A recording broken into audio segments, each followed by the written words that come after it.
Chonko, host of the Club Solutions Magazine podcast here. Excited to introduce today's guest, which is Derek Riley, the COO and president of Zoo Health Club. We talk about Zoo Health Club's differentiator as a franchisor, which includes having a flexible model that can be tailored to the community that it resides in.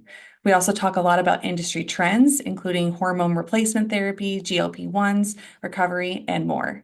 This is a really interesting conversation, and I hope you enjoy it. Let's get into it. I mean, first, let me just start off by Rachel saying thank you for having me. And, I hope the listeners get some enjoyment out of this one. But yeah, my background, it's funny. I always say I didn't come into this business with an MBA. I don't have a golden parachute, on being the COO of this company. I have a degree from Penn State University in the health and policy and administration field, but I've been a personal trainer since I was 18. I've worked in various gyms at different levels through sales to personal training departments and everything like that. So I come actually from the grind. I've always been in sales. I did get into gym operations then with some bigger brands. I won't mention right now in case they scare me, but I did get into, I'm an ops guy. So I always stayed on the operations side. I've opened gyms.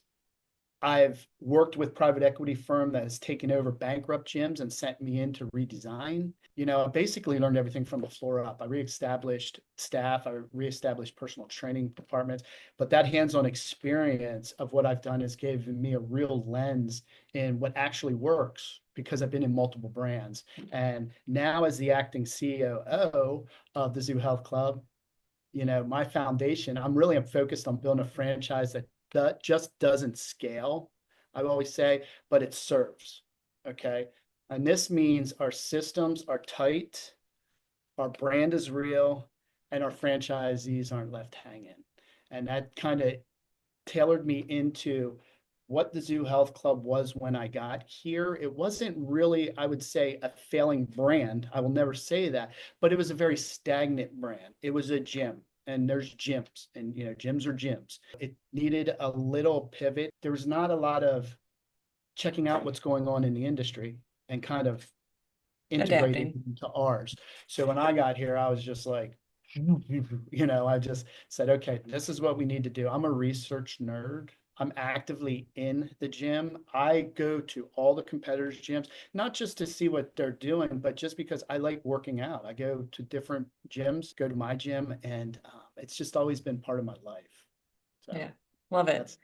that's Well, for those who aren't familiar with the Zoo Health Club, can you just kind of give the background and the number of locations, kind of where you guys are located, give them the lowdown? yeah. So Zoo Health Club was established in 2007 on A1A in Fort Lauderdale. Okay. It was a standalone gym that was a brainchild of someone that was very powerful in the industry before. He was the original creator of the all women's fitness studio, Lady of America. Okay. Okay. He's no longer with us, but he established that as a standalone gym.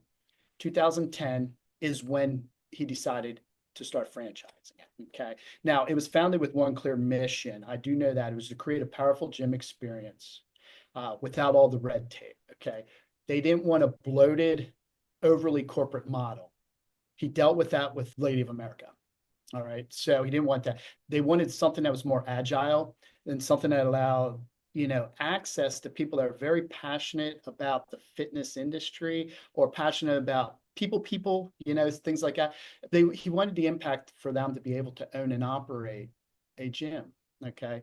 So if you fast forward to where we're at today, we are on a growth rate where we do controlled growth throughout the year because of our support structure. We do a little bit of different support structure, but we're at 50 plus clubs in the United States, but also I oversee two other fitness brands as well. So we have three fitness brands housed here at the Zoo Health Club Corporation, and I oversee all of them. So collectively, I have over, about 130 franchisees throughout the system. I think what was important to us is we've always grown by not chasing numbers, if that makes sense, but building the right gyms in the right places with the right people.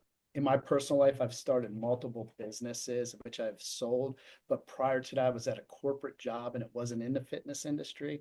And I know they were on the corporate trajectory of throw everything against the wall and see what sticks. And I just promised myself I would never act like that when I became in control. I want to really put the right people in the right place, and this is the right gym to do it. Yeah.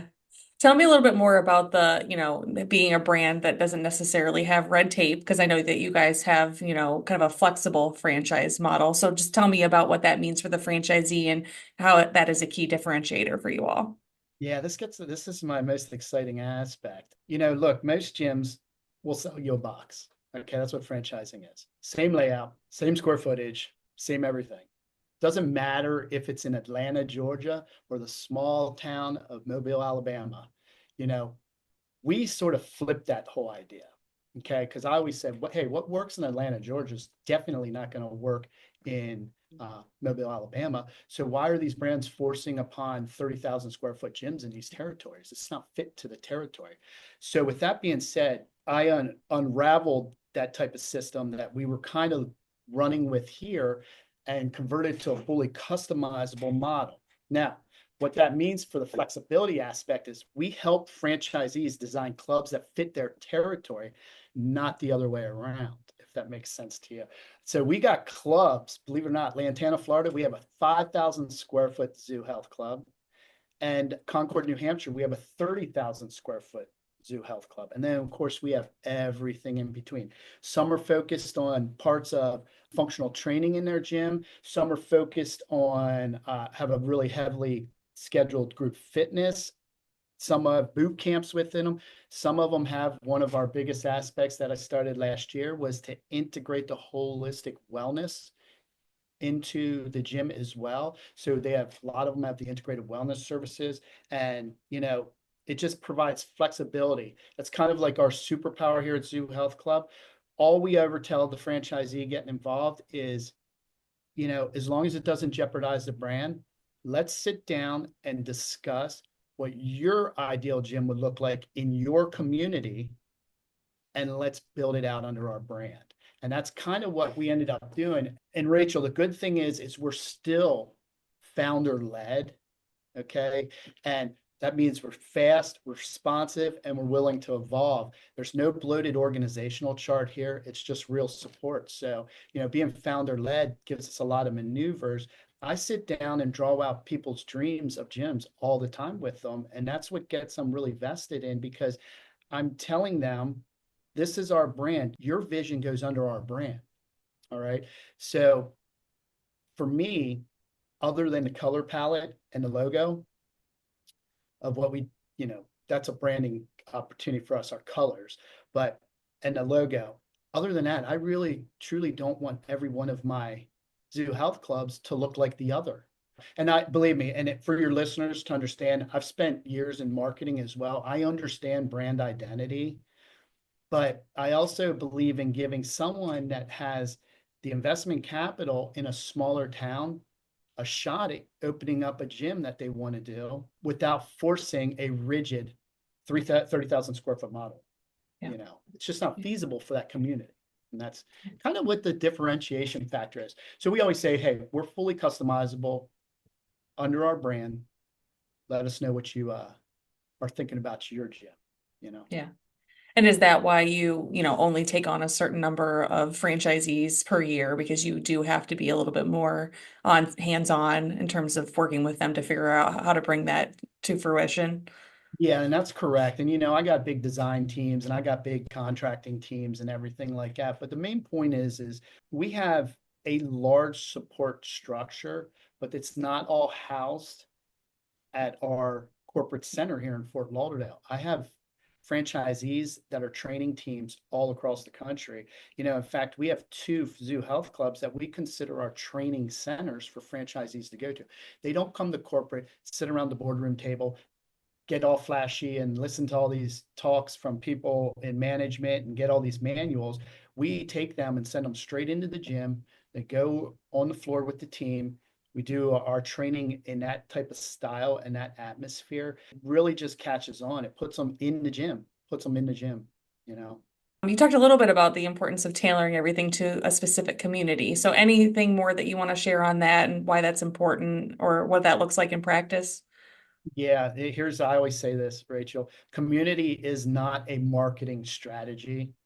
It's a requirement. Our gyms are built to be local hubs. It starts with how we train our staff to engage, but it extends to how we host things like charity events and other types of sporting events. I mean, my Concord, New Hampshire just did a charity event. I think they had like 300, 400 people that were part of this challenge. They gave away $10,000 to the winner. Wow. Okay. So we're really involved in what's going on in the community, partnering with schools, running wellness challenges. And we do treat every member in our facility like their family. We're not trying to be just a facility with equipment. We're creating loyalty through human connection. And in a world dominated by screens and short attention spans, I think that's what truly matters. So it's a requirement for us to be community involved. I mean, that is one of the top things. And that's why, once again, if you trickle back to what I was just talking about with the customizable model, I'm getting the right people in their community. Here at corporate, I know nothing about these communities. Yeah. They do. So, we want them to know community is important to you because you've lived there all your life. So community is a requirement for you becoming a health hub in your community, right? So, so Yeah, makes right. sense. Yeah, right. Yeah. Well, I'd love to hear as well just any trends that you're seeing in the industry, overseeing so many locations. What do you feel like is really big right now? I can tell you right now, one of the biggest aspects, and as I was saying, telling you and your listeners earlier, is that this holistic wellness component is now really coming head to head with the fitness industry. I started working on this about a year and a half ago. I have doctors and nurse practitioners. I have doctors and nurse practitioners just to get into that whole, I would call it the holistic wellness crossover. I don't like to call it medical because it's such a bad connotation, but it is Yeah. really the holistic thing. We're capable of providing peptide therapy, IV therapy, and hormone optimization right now in our gyms. And we kind of install these little wellness centers in the gym. But the reason why and why this I think is as big and why the industry is going through this transformation is because people want more than a workout now. Yeah. That's why I said they don't just want a gym anymore. They want more than a workout. The amount of people I talk to are like, I want a total health solution.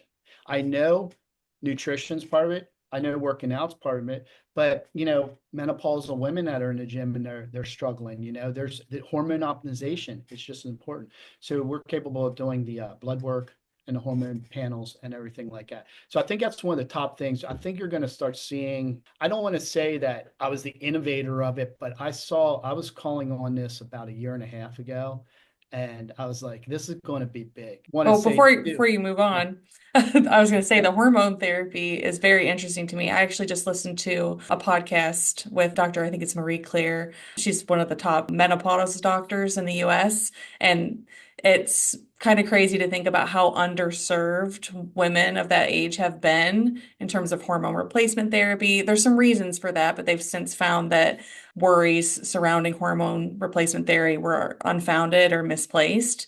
And so, yeah, now you have a lot of women that were suffering and have been struggling for a long time, probably unnecessarily. And so now Right. they're really starting to seek out hormone replacement therapy, and there is a huge need and demand for that. So I would agree that that is a huge trend right now that we're going to see more and more of, even beyond probably GLP-1s. And that Interesting. the way we do it too within the zoo, Rachel, is we break it down into categories. So we do have what we call the weight management with all your GPL-1s in, but then we also have the longevity with things like sermolene and NAD in there. And then we have things like just energy components of B12 shots. And the same thing can be all provided through the IV drip therapy as well. Down here in Fort Lauderdale, there's a drip bar on every corner. I Yeah. mean, and it's not something that it was just slapped together. I mean, we have the medical professionals because that's the whole point, is to make sure we are communicating with the medical establishment on the way to pull this into the gym operation. But I just told someone the other day, hey, if you don't provide it at the gym, they're getting it somewhere else. So, Mhm. and I know last year and well, I know for the last past 3 years, one of the biggest shifts in the gym industry was the whole recovery aspect. And, Yeah. I mean, that just blew up. I think it was when it was called Ursa, when it was in Miami, I was down there and I was shocked to see how many vendors were in the recovery aspect of the fitness industry. So I think just everything that we do is that's how we put it together. You can come in and work out, you can come in and recover, and then you can come in and get optimized as well. So, Yeah. and that's what we're doing. My next biggest thing I've been seeing too is this whole shift of, I don't want to say small gyms, but small gyms will win if they're smart about what they're doing. Okay. You don't need 30,000 square foot of space anymore. If you're focused and intentional and deliver results in a 10,000 square foot space, it'll outperform these big guys. I think these big guys right now lucked out with some of these big operations. They were getting into these commercial spaces right after 2020, where it was next to nothing to get in. Commercial real estate's out of control right now. Yeah. So I personally, for me, for my brand and being the leader of this brand, I'll never put anybody into business to put them out of business. So, the smaller version, if we can pack that thing full of all the services that we have, the wellness services, the recovery services and everything like that. So I think you're going to see a shift in midline gyms like it was back in the 80s in franchising right now, what I'm being approached by most of, and this is a shift, operators want more ownership and just not an obligation. They want to abide by the franchise guidelines, but they don't want to be told to paint their facility every 2 years at their cost. They want more of a flexibility and transparency. And I say that with a grain of salt because you got to keep your gym looking nice. But I know brands that force upon some crazy, you got to do this or that's fraction penalization. So we aren't as rigid as that. And I think because of that, that's why our franchisees are really transparent with us of what's going on. I think you're going to see a lot more people going to brands that want more of, I want more ownership, not just this obligation. I didn't sign this franchise agreement to be, I got into business. I wanted to own my own business, right? I didn't get in this to be an employee.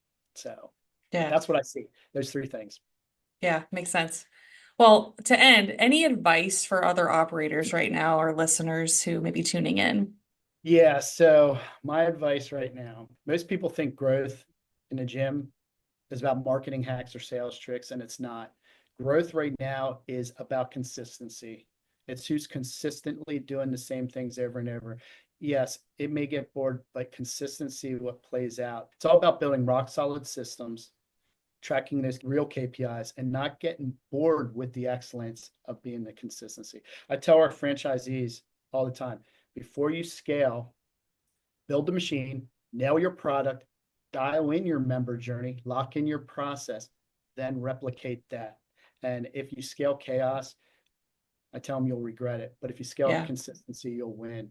And I think that's the biggest thing I can tell advice for other operators navigating. Everybody's so strung up on marketing and did I put the right ad? And they forget that true things like customer service and consistency and doing the things over and over and over again that would make you successful. Yeah. Yeah, it's funny you said that. I think I'm gonna have to look this up because I think it's Seth Godin's new book, maybe. But it was talking about scaling, and it was basically saying like, focus on your first 10 customers and their journey and like make it like absolutely excellent. And then once you've perfected the journey for those 10 customers, then you can move on to growing. Because otherwise you're just scaling and growing and there's all of these problems that come along with it. And like you said, it's a nightmare. Yeah, I see too many sometimes, and in our brand too, that's why I dial them back. I say, see people try to do too many things at once, right? Now I understand you got to market. That's how you get people. We always tell people you got to market, you got to sell those people you marketed from, and you got to retain them through great customer service. Those three things need to be in line, but people do not do that consistently.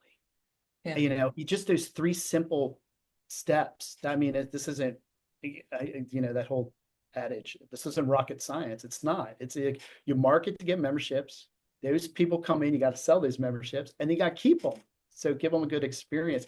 And one of those is out of whack, and you're not consistent in doing those three things together, then you'll see something go down in your KPIs, whichever one you're reading, you know. So it's kind of what I train on the simple things, get elaborate once you have those simple things down. Yeah, perfect.